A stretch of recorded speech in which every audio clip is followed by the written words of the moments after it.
দক্ষিণ আমেরিকার দ্বিতীয় সেরা ক্লাব ফুটবল টুর্নামেন্ট কনমেবল সুদামেরিকানার গ্রুপ পর্বের ম্যাচ খেলতে বুধবার বুয়েনোস আইরেসে পৌঁছায় সান্তোস। আর্জেন্টিনায় পা দেওয়া মাত্র সান্তোসের মহাতারকা নেইমারকে ঘিরে শুরু হয় ভক্তদের উন্মাদনা।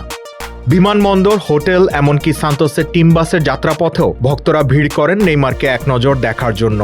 ব্রাজিল আর্জেন্টিনা ফুটবলের দুই চিরপ্রতিদ্বন্দ্বী হলেও নেইমারের অসংখ্য ভক্ত রয়েছে আর্জেন্টিনায়। সান লরেন্সোর বিপক্ষে ম্যাচে নেইমার যতক্ষণ মাঠে ছিলেন তাকে সমর্থন জানিয়ে গেছেন স্থানীয় ভক্তরা। আর্জেন্টাইন ভক্তদের এমন ভালোবাসায় আপ্লুত নেইমার ম্যাচ শেষে ধন্যবাদ জানান সান লরেন্সোর সমর্থকদের।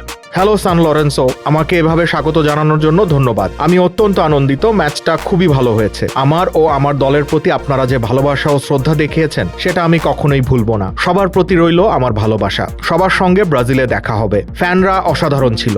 ম্যাচের পুরোটার সময় তারা আমাকে সমর্থন দিয়ে গেছে। ব্রাজিলের বাইরে আমার এমন অভিজ্ঞতা কখনোই হয়নি। আমার জন্য এটা দারুণ অভিজ্ঞতা ও সম্মানের বিষয় ছিল। 200-র বেশি সার্ভিস ও ফিচারে লেনদেনের সব বিকাশ অ্যাপে সম্ভব। সান লরেন্সো ও সান্তোসের ম্যাচটি 1-1 গোলে ড্র হয়।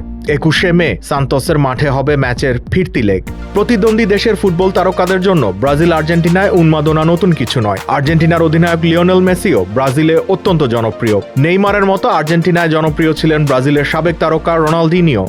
আধুনিক যুগে নেইমার ও মেসির বন্ধুত্বপূর্ণ সম্পর্ক কাজ করেছে দুই দেশের ফুটবল বৈরিতা ভুলিয়ে দিতে। বার্সেলোনায় খেলার কারণে নেইমার ও মেসির গড়ে ওঠা বন্ধুত্ব আজও অটুট, যা ব্রাজিল ও আর্জেন্টিনার দুই দেশের সমর্থকই শ্রদ্ধা ও ভালোবাসার চোখে দেখেন।